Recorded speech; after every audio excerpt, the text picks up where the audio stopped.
Hey y'all, this is Beth from the Upcycled Family, and I wanted to talk to y'all today about herbs.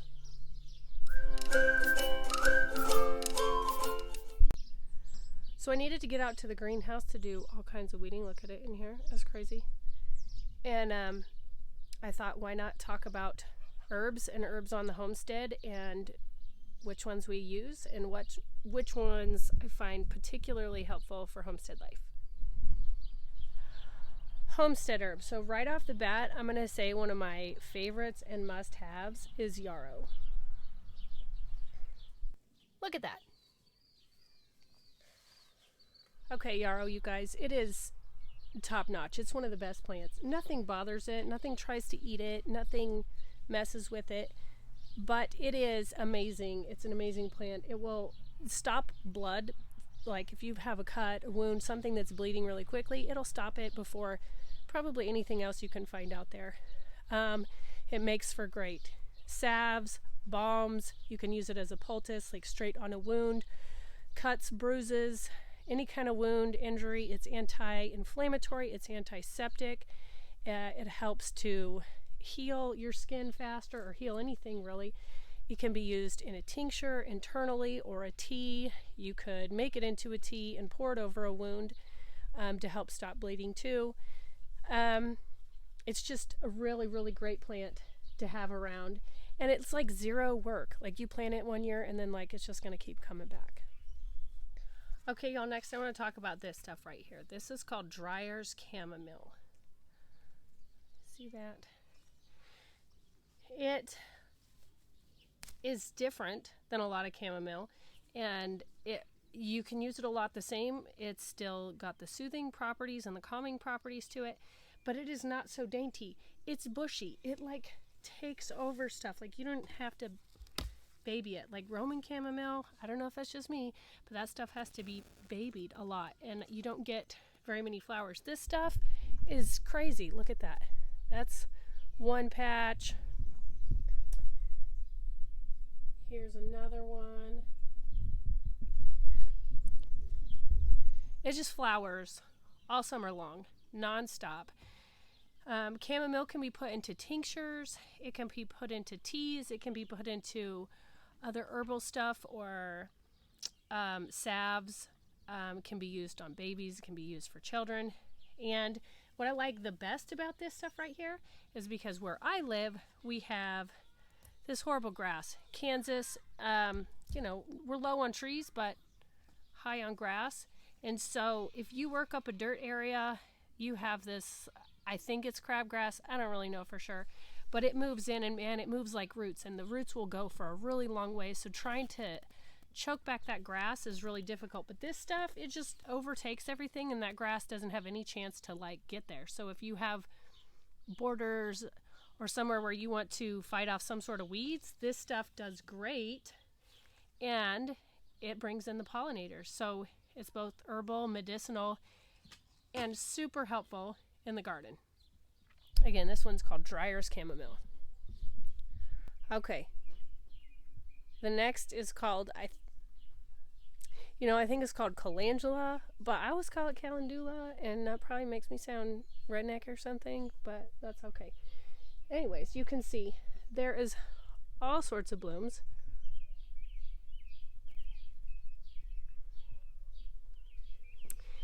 And there'll be even more, but my daughter just came out and picked a whole bunch off, and she likes to infuse them into stuff and make sugar scrubs and oils and all different kinds of stuff. So she just picked a whole bunch off, but it's just going to keep doing this all summer. And what I like about this stuff is it is amazing. It's an amazing anti-inflammatory. So again, with the external stuff or any kind of wound or healing, it's going to speed cell growth to heal a wound. And it is soothing and calming. It's really gentle. Again, like chamomile, it's gentle and can be used with kids, but it's very powerful. So it can be used internally. It can be used externally. Washes, tinctures, teas. It's been known to help heal, say, things like ulcers, internal things that need calming down and soothing. And the other thing that I love about it, and if you see, let me pull this, I got a lettuce bolting here. that can go. I can go to the pigs. I'll show you that in a minute. Anyways, this stuff is just very prolific. So like, it's just gonna, all of these right here, I did not plant any of these. It was just, it comes in from last year.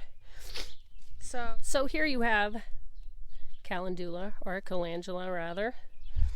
But all of this is too. All of these things reseeded themselves in that pot. Randomly in my walkways. All this right here reseeded itself. So you plant it once, you can kind of plant and forget. I'm pulling some lettuce. I'm going to show you. That's the pig's like favorite treat. That's her and my thing.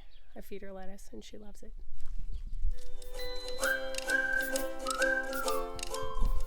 Pigs love lettuce. To be fair, they love all things. I don't think there's nothing they don't love, but I think it's her extra special thing. She really, really loves it when I throw in lettuce. Okay, let's talk about the next thing. Right here we have, as you can see, rosemary. Rosemary is not super easy to start. At least it hasn't been for me. Maybe it's a climate thing. Maybe, I don't know. But when you do have it, it's a great and amazing plant. Once it's good and healthy, it'll keep going. The first year's a little difficult, but it's great for all sorts of things. Coughs, colds, throw it in a tea. You can dry it out, and it's wonderful for cold and flu season. You can tincture it and use it like that. Also, it's amazing for the brain. So it increases the oxygen uptake to the brain. So anytime where you need extra focus, or maybe your kids do, we homeschool, so I want them focusing because that's on me and it's extra time. So it's really great for anything like that.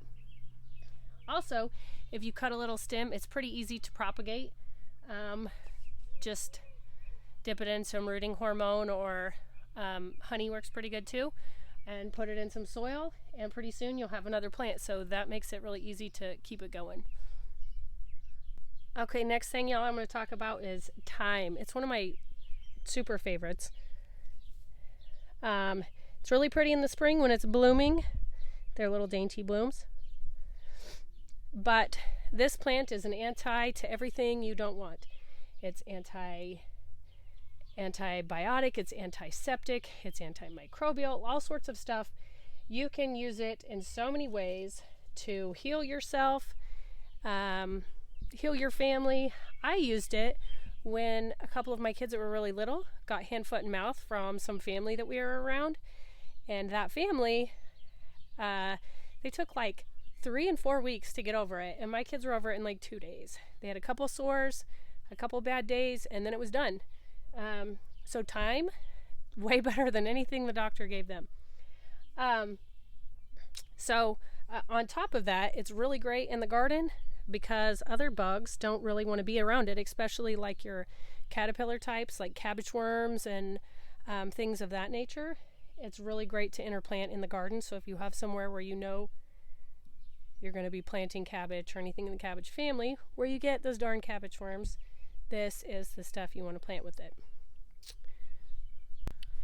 A couple other honorable mentions I'm going to mention that are not in my greenhouse right now, but we do have them and I use them pretty regularly, is sage. It's pretty good for some like digestive type stuff.